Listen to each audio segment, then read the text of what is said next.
It goes without saying at this point that Goku is a powerful warrior, a fighter capable of insane feats and incredible transformations that make him even stronger. However, Goku didn't get to this point on his own. He had great masters and mentors along the way to teach him powerful skills and how to hone his incredible strength. Without further ado, let's take a deeper look at all of Goku's teachers over the years. Starting off, we have the person who raised Goku, Grandpa Gohan. While Grandpa Gohan has only appeared a few times throughout the Dragon Ball franchise, he's still one of the most important characters in it. Aside from being the person after whom Goku's first son was named after, Grandpa Gohan served two important roles in Goku's early life: his guardian and his teacher. The first one is major, since without Grandpa Gohan's gentle soul and kind ways, Goku might not have grown up to be the kind-hearted person he is. But the bump on his head also played a major part in that. Regardless, Grandpa Gohan also served as Goku's first martial arts master, teaching his grandson the basics of fighting. Without this training, Goku wouldn't be as skilled as he was when he helped Bulma find the Dragon Balls in the franchise's first saga. One of the techniques that Goku learned from Grandpa Gohan was his infamously slapstick rock, scissors, and paper attack, which is basically a one-man Three Stooges routine. Goku also likely learned his bow staff skills from his grandpa, since the power pole originally belonged to Grandpa Gohan, so we can assume that he was the one who taught Goku how to use the magical staff. Additionally, the martial arts skills that Grandpa Gohan taught to Goku served him well in his first tournament, since Master Roshi didn't actually teach his pupils fighting moves and techniques, only making their bodies stronger so the skills they already had would be much more effective. Meaning it's fair to say that part of the reason Goku made it past his stronger opponents in the World Martial Arts Tournament, as well as a number of battles prior to and after this saga, was the training his grandpa had given him. Goku's martial arts skills and his path as a fighter began with his grandpa, who also started him on the path of the gentle-hearted hero, passing down skills, lessons, and most importantly, strong morals that laid the groundwork for Goku's identity as a warrior and a guardian of Earth. Understanding what his grandpa did for him, Goku eventually named his son after Gohan, paying tribute to the man who had given him so much and sparked his lifelong love and pursuit of martial arts. Although Grandpa Gohan was Goku's first teacher, his training was off-screen and never shown, so many consider Master Roshi to be Goku's true first master. In fact, because Grandpa Gohan trained under Master Roshi, Roshi is still Goku's first teacher by proxy, since it could be theorized that whatever Goku learned from Grandpa Gohan was originally learned from Master Roshi himself. Regardless of whether or not this is true, Goku was eventually a full-fledged student of Master Roshi's, along with another student who would become one of Goku's lifelong friends, Krillin. However, instead of teaching Goku and Krillin cool fighting moves like they wanted, Master Roshi simply strengthened his young pupils' bodies. But simply might not be the right term to use, since Roshi's strange and rather goofy training didn't appear to be all that helpful at first, as he had the young students deliver milk, farm with their bare hands, and help with construction, all while wearing heavy turtle shells. Additionally, Master Roshi gave Goku and Krillin some basic schooling so that they didn't just become powerful meatheads, something that Goku definitely needed, since he's never been the brightest bulb in the bunch. Another important concept that Master Roshi passed down to his students was the idea of proper rest. Pushing past your limits means nothing if you permanently break your body in the process. Throughout a majority of his training, Goku and Krillin failed to understand the purpose of most of it. However, the results were made very clear when they removed their weighted turtle shells and they were able to jump incredibly high in the sky. It turns out that Master Roshi was strengthening their bodies, and once they completed their strength training, they were ready to take on their first World Martial Arts Tournament. However, Goku and Krillin's training wasn't yet complete. In order to send his students on the path of constant improvement, the path of a true warrior, Master Roshi entered the tournament in disguise as Jackie Chun, so that Goku and Krillin wouldn't give up as soon as they won their first tournament. This was perhaps the most important lesson Master Roshi imparted upon Goku, since he arguably wouldn't be who he is today without it. Next up is Corrin, the talking cat that, while only serving as Goku's master for a very short period of time, still managed to up Goku's strength a significant amount. In fact, without Corrin, Goku wouldn't have had the strength to defeat Mercenary Tao, one of the strongest opponents he had to face at that point in the franchise. Goku first happened upon the great Corrin after meeting Appa and Bora, inhabitants of the sacred land of Corrin who protected Corrin Tower from those seeking its power for evil reasons. At this time, the Red Ribbon Army had sent mercenary Tao to destroy Goku, as no one in their ranks was able to take him out. The two had their first clash in the land of Corrin, where Goku lost pretty badly, almost dying were it not for the Dragon Ball he was carrying, which blocked Tao's deadly ray. After realizing he needed to be stronger, Goku climbed the legendary Corrin Tower to seek the sacred water, which was said to vastly increase one's strength. Goku sought the sacred water, but in order to get it, he'd have to catch Corrin and take it from him. This proved to be much more difficult than Goku thought it would be. However, this turned out to be the true sacred water, the strength that Goku obtained in fighting with and chasing around Corrin, as well as climbing the tower every time he was knocked off. This training gave Goku three major things. Number 1, the strength he'd need to take on mercenary Tao and gain the upper hand, and number 2, the knowledge that strength never comes easy. And number 3, that there's no magical way to suddenly get stronger. It takes hard work, a lesson that Goku took to heart. Although his time training under Corrin was short, Goku likely got some of his most valuable knowledge from the old cat, gaining a significant amount of strength from his training as well. After facing and defeating King Piccolo, Goku was a little worse for wear. Luckily, Yajirobe was there to bring him to Corrin Tower for some senzu beans. There he learned that King Piccolo's victims couldn't be revived until Shenron was revived, a feat that only Kami himself could do. Corrin then sent Goku to Kami's tower to ask for the return of Shenron. But there was another obstacle in his way in the form of Mr. Popo, Kami's attendant. See, despite being presented with a sign showing he was worthy of speaking with Kami, Goku still needed to be tested, which Mr. Popo was ready to do, leading to a battle that Goku eventually lost. However, Goku didn't give up. He asked to train to beat Mr. Popo in order to meet Kami. Mr. Popo, happy with Goku's tenacity, offered to help train him, teaching him to predict opponents' movements, increasing his speed, and more precisely control his movements. For 3 years, Goku was passed between Kami and Mr. Popo, both of whom taught him great skills and helped him to prepare for the looming threat. Specifically, Mr. Popo was the first person to teach Goku how to sense energy, a skill that would be massively important as the franchise went on.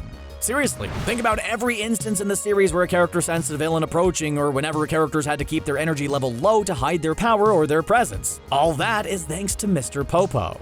Heck, Goku wouldn't be able to use instant transmission, which relies on locking onto a person's key signature without his ability to sense energy, which was taught to him by Mr. Popo. Additionally, Mr. Popo helped Goku to increase his overall strength, which in turn helped him prepare for his next World Martial Arts tournament.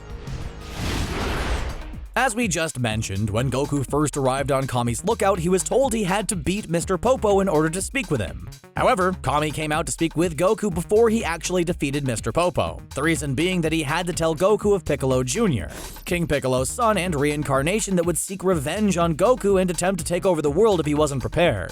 As such, he also saw to Goku's training alongside Mr. Popo. We actually don't know all that much about the training that Kami gave to Goku, since we only saw Mr. Popo training him. However, we do know a few things, the first of which is that his training involved weighted clothing. These weighted clothes allowed Goku to gain massive strength while training with Mr. Popo, and we're not talking about a few pounds here.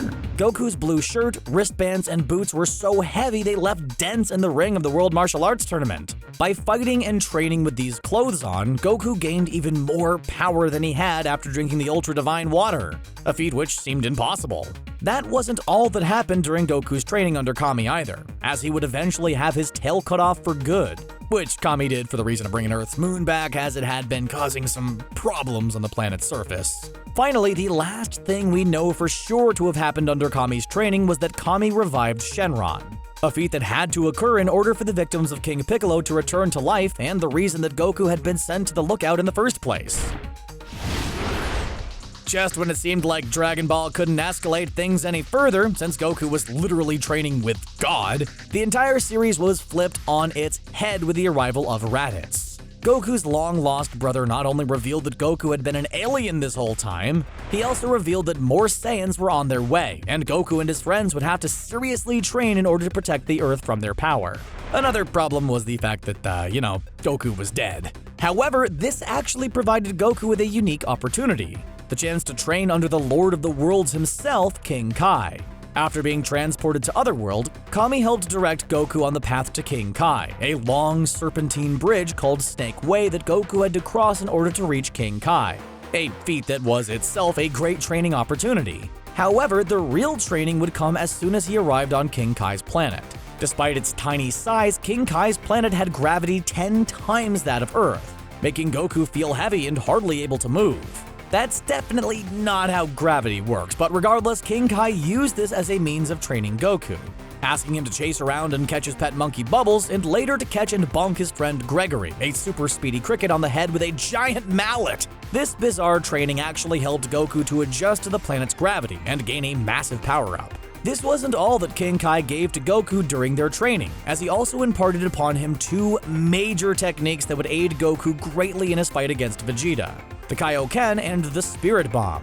The Kaioken, otherwise known as the Fist of the Kai, is a power multiplier developed by King Kai himself, taught to Goku during his time in Otherworld. The Spirit Bomb, while it doesn't have a great track record, was key in defeating Buu later down the line, so we have King Kai to thank for that. Suffice it to say, King Kai was and still is one of Goku's greatest teachers, giving him the first major power-up of the franchise's second anime series, eventually doing the same for those who died in the Saiyan saga. Remember earlier when we said that Goku didn't get to where he was now without a lot of help from his masters?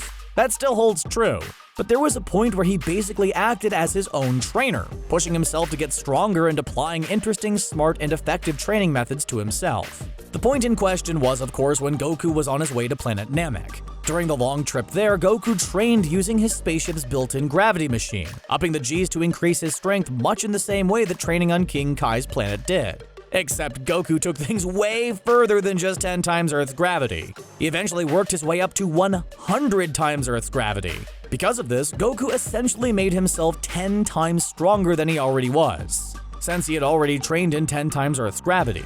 This resulting strength increase that Goku received ended up giving him an incredible power-up, one that showed he was more than capable of giving himself a training routine, sticking to it and setting a goal for his strength, all of the things his masters had done for him in the past. But that wasn't all Goku did. He also managed to tap into and take advantage of a Saiyan trait that he had no idea he had: the ability to get stronger with each battle. That which doesn't kill him literally makes him stronger. While Goku didn't actually know this was an ability of his, he was able to use it to get stronger by pushing himself incredibly hard every day with his gravity training. Additionally, Goku would put himself near death by taking his own attack, taking senzu beans and healing himself, and gained the power from becoming damaged and recovering. It was a tough cycle to go through, but it showed that Goku knew how to make good use of solo training time, building up his power to be strong enough to dominate the Ginyu Force. This isn't the only time that Goku's acted as his own training master either, since it could be said that whenever Goku's working out on his family's farm, he finds ways to turn work into training, or sometimes he just blows off farming and trains. King Kai remained as Goku's teacher for quite some time, partially because no one else had presented themselves as a powerful master, and also because he was dead and hanging with King Kai was sort of his only option for getting stronger in the afterlife. However, as Dragon Ball Super rolled around, a whole new level of power presented itself to Goku: the power of the gods and godly ki. After obtaining the Super Saiyan God form, Goku wanted to get even stronger. But Beerus wasn't exactly the kind of guy to take on pupils. However, Whis could do him one better, since he was Beerus' teacher, making him stronger and more capable of teaching and training Goku. However, Goku training under Whis wasn't an immediate occurrence. First, Vegeta sought out Whis' tutelage in order to get stronger than Goku. You know, that old shtick. Vegeta got away with doing that without Goku's knowledge for a full 6 months. And when Goku found out, he jumped through and put a hole in a frickin' wall in disbelief. Upon learning that Vegeta had gotten a head start on training with an actual angel, Goku wanted to do the same, waiting until Whis would show up, and when he finally did, he just up and abandoned his family to train in space. Again. Yeah, Goku's not the best family man. We all know it. As for his training under Whis, the angel challenged Goku to do something that he'd never been challenged to do, and we're just kidding. It was just more weighted clothing and lifting heavy stuff while moving around. While Whis' strength training wasn't all that much different from what Goku had experienced with previous masters, we did actually get to see a master fight against Goku as a means of training. Their sparring matches teaching Goku to fight a little smarter and teaching him and Vegeta to learn to fight together. But it didn't actually work that well, since they just can't get the hang of teamwork. So, there you have it, all of Goku's masters throughout the years. What did you think? Which one of Goku's many teachers is your favorite? Who was the most effective? Let us know down in the comments, and don't forget to subscribe to CBR for more Dragon Ball videos. Thanks for watching.